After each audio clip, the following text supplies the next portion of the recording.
სინანული მხოლოდ მაშინ არის სინანული, როცა ეს აქტიურ მოქმედებაში გადადის. რაც ჩვენ ძალიან ხშირად გვავიწყდება, ჩვენ არასოდეს არ უნდა შევეგუოთ ჩვენი რწმენის იმ მოცემულ მდგომარეობას, რომელიც ამჟამად გვაქვს. ყველას გვაქვს რწმენა, რწმენის გარეშე არავინ ვართ, რწმენა გვაქვს, მაგრამ არ უნდა შევეგუო იმ რწმენას, რომელიც მე დღეს მაქვს. ეს არ არის საკმარისი. იმიტომ რომ რწმენა სხვადასხვანაირად განიმარტება.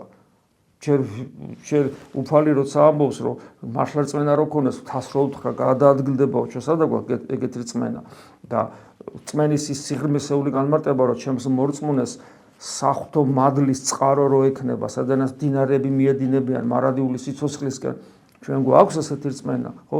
ჩვენ ხო ვიცით, რომ როგორი სუსტია რწმენა და განადადგება ჩვენ ცხოვრებაში ისეთი წამი, როდესაც ჩვენ ვიტყვით, რომ საკმარისია, ისე საკმარისი რწმენა მაქვს, მეტი არ მჭირდება. ამიტომ მუდამ დაუკმაყოფილებლობის განცდა უნდა გქონდეს ეს სარწმუნოებასთან დაკავშირებით.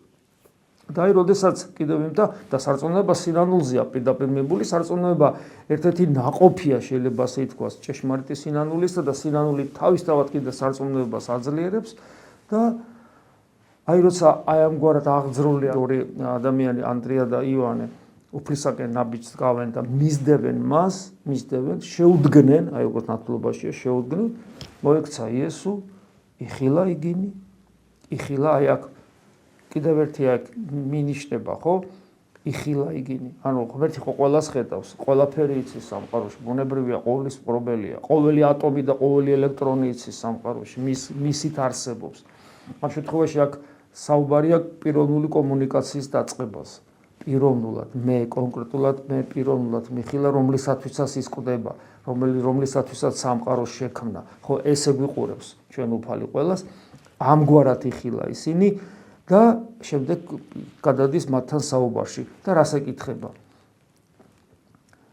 რას ეძებთ? გახსოვთ 38 წელი ავად რომ არის და რა უფალი მიდის მასთან, რას ეუბნება? გინდა განიკურნო. ხო, უცნაური კითხვაა. 38 წელი რო წევს, უნდა აბა არ უნდა თან იმიტომ წევს იქ სასწაულის მოლოდიში წევს, ხო, რომ ეგება რაღაცა მოხდეს, ხო? ამიტომ ეს კითხვა ერთის მხრივ გაუგებარია აქაც, ხო, რას ეძებთ? რას ეძებთ და ისკენ მიდიან. მაგრამ უფალ სულს კიდევ ერთხელ ვიმეორებ, ჩვენთან პიროვნული კომუნიკაცია, სადაც გამოვლინდება სიტყვაში და საქმეში ჩვენი სურვილი, გამოვლინდება. აი ეს ძალიან მნიშვნელოვანია. ანუ არ შეიძლება კიდევ ერთხელ მიიჩნევა არის, არ შეიძლება ვიყოთ პასიურები სულიერ ცხოვრებაში.